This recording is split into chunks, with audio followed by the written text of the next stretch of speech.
Hey guys, welcome to lesson 13C. We are going to talk about fish, some of their anatomies, and how they function as a creature. So the first thing that we need to know is that fish are ectothermic, meaning that if they're in an environment where the water is cold, their body is going to mimic that same cold um, temperature. If they're in a warm body of water, their body is also going to mimic that, and their body is going to become warm as well.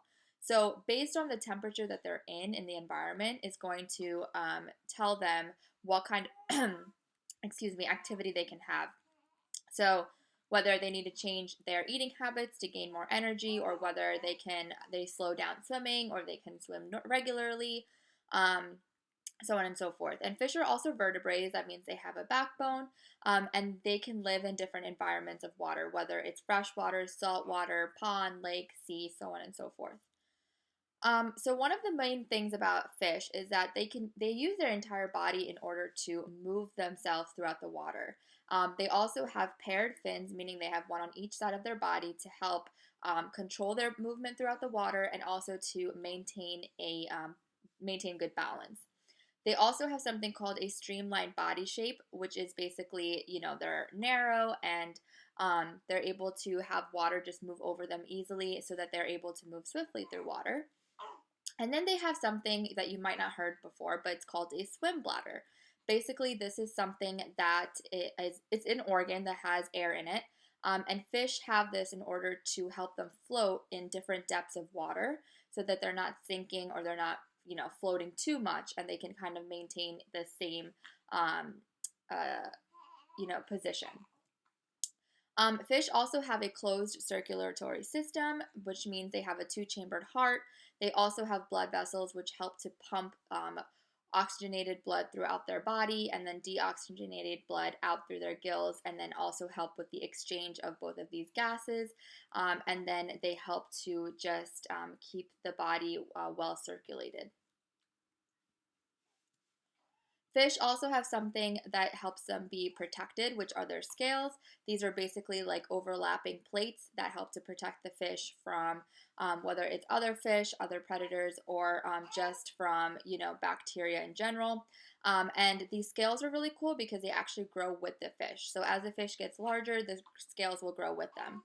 They also have something called a lateral line that you can see on this fish in this image. Basically, it's a sensory structure that helps them sense things in their environment, such as vibrations and pressure, so that they can feel things before they come to be. One of the way that fish mainly reproduce is that a female fish will lay millions of eggs, and afterwards, a male will come and fertilize those eggs. Now, not all of the eggs that get fertilized are going to actually survive to adulthood because there's always predators, wanting to eat the eggs as a food source.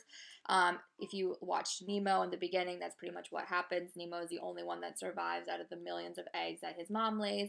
And this is called spawning. This way of reproduction is called spawning. There are certain fish like guppies and some types of sharks that reproduce by giving live birth to their babies, but for the most part, it's called spawning. Now, there's three major groups of fish. There's jawless fish, cartilaginous fish, and then there's bony fish. The first one is the jawless fish, like the name says. There are no jaws for this fish. They have no scales. They have no fins.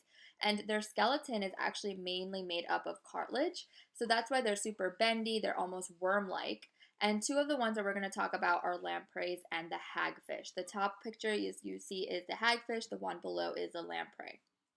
So the lamprey kind of looks really freaky. It actually acts like a parasite, basically meaning they can attach themselves to other fish and literally feed off of their body fluids.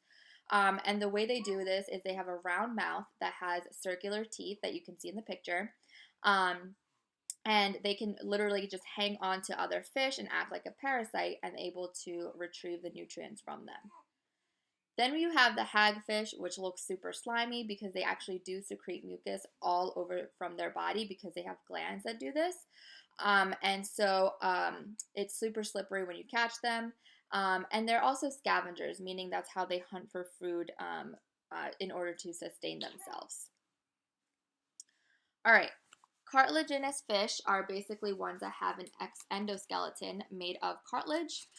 They have jaws, they can have scales, they can have paired fins. And examples of these are going to be your sharks, your skates, and your rays. So let's talk about sharks. So sharks are very interesting because they one of the things is that you will rarely see a shark being still in water, especially for a long period of time. They actually have to keep moving in order to get enough oxygen in their body. And what they do is when they swim, you might have noticed that they actually have to keep their mouths open, um, and their gills are constantly opening and closing because the water will enter their mouth, flow over their gills, and then exit by the gill slits. And this is when you have the exchange of gas and carbon dioxide happening. So they have to keep moving, and they get water in through their mouth to their gills in order to get enough oxygen for their body. Sharks actually don't have a swim bladder, which is what helps other fish stay afloat. They actually have a super oily liver that is less dense than the water that they're in, and this helps them keep them float, and this will also increase their buoyancy. And then they also have fins that help them keep them up as well as they swim. Okay, skates and rays are very similar in what they look like. Basically, they're usually found on the bottom of the ocean floor. That's why if you go to an aquarium, you can always see them on the bottom.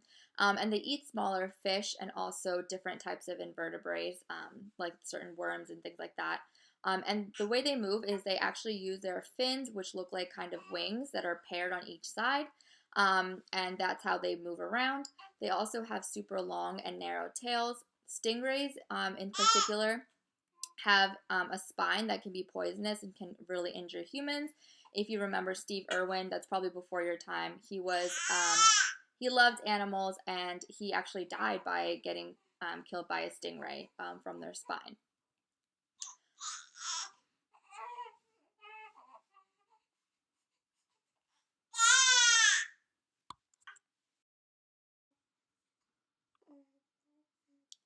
Okay, the bony fish is another category. It's one of the largest actually groups of fish.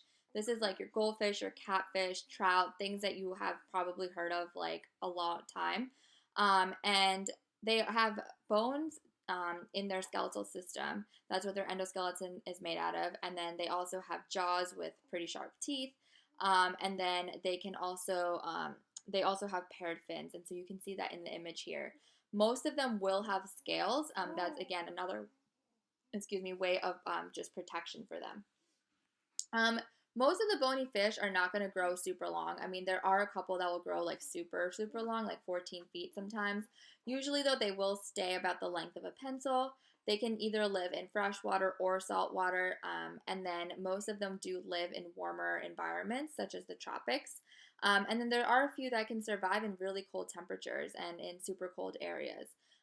For example, I have had goldfish as pets, and like the ones that you get for 25 cents at PetSmart. And we had to get a pond for them in my backyard because they were growing so much, and I've had them for like years. And I noticed that over the winter, the top layer of the pond would freeze, and I thought they would die. They would be dead when they came, when the pond thawed. But in the spring, when all the ice melted, they actually came up completely fine, hadn't eaten for like 4 or 5 months, and they had babies. So, different, sometimes fish can, like I said, they can mold to their environment. But at the other times, some are very particular to cold environments, while others are very particular to warm environments. Okay, so that's it going to be for 13C. Like I said, it was a very short section, but make sure you know all of the terms mentioned here, and make sure you know about fish. I'll see you guys in the next section.